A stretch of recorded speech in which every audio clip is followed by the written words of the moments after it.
What is the OG esport? Is it League of Legends? Counter-Strike? Mario 64 speedrunning? No. Of course, it's the one and only chess.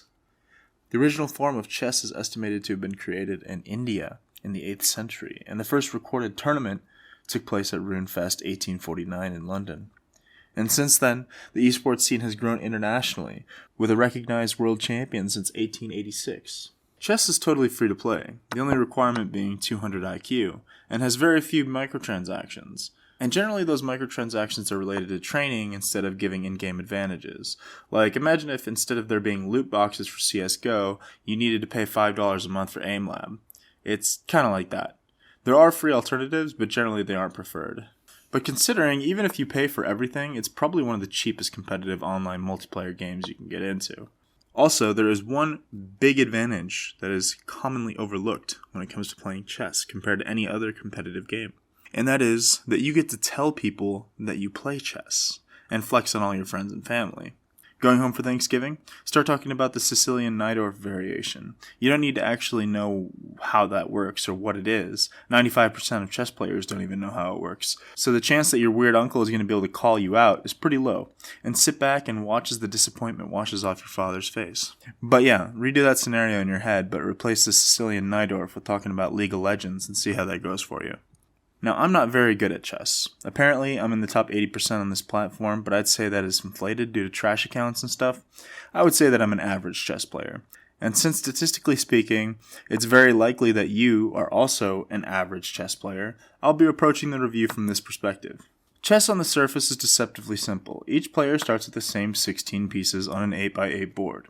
And each player takes turns moving them, trying to trap the enemy king, this guy, with white of course starting first to simulate white privilege. There are 6 different types of pieces, and they each move and attack across the board differently. You can capture enemy pieces to make access to the king easier, but the goal of the game is to put the enemy king into checkmate, which, to explain the simplest way I can, is that player A is in checkmate when, no matter what move they make, player B could take their king on the next turn, if that was within the rules. Other than white getting an inherent first turn advantage, the game is pretty balanced. Each player gets the exact same pieces, and each piece performs the same way it has for 100 years. I think this is one of those classic cases if it ain't broke, don't fix it, because the devs haven't released an update in over 25 years. Hell, they don't even reply on Twitter. They've pretty much gone MIA since launch. Some fans have called for some updates to the game, however, as there are a few glaring issues with the gameplay. Primarily, since the game has been around so long, the game has been pretty much figured out. Grandmaster chess players have countless opening sequences and techniques memorized that have been figured out over hundreds of years by players and increasingly more powerful computers. Some players have criticized the game for being more of a memory game, saying that it needs some more RNG elements to mix things up.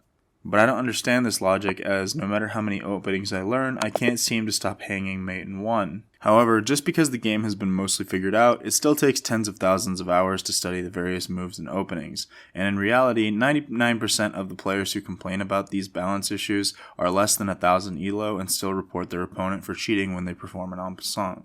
In theory, studying should help your gameplay. Like, you can read this entire book, study all the variations of this opening, get all hyped about how you're going to destroy your opponent, and then they come out with this. It's kind of like when you go practice an Overwatch character for hours in quick play, and then some 10-year-old kid insta-locks Genji in your first game and feeds the whole game. The primary mechanic, however, that separates chess from other multiplayer competitive games is that it's 1v1. For better or for worse, your ability to climb the ladder is directly related to your skill level.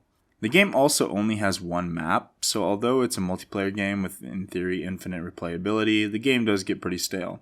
The main variety comes from different time structures. These are basically turn timers, and depending on how you want to play the game, you can give each player as much or as little time as you want. However, the competitive scene is balanced around classical mode, which gives each player literally hours so they can try to remember which part of the thousands of hours of studying taught them how to respond to E4.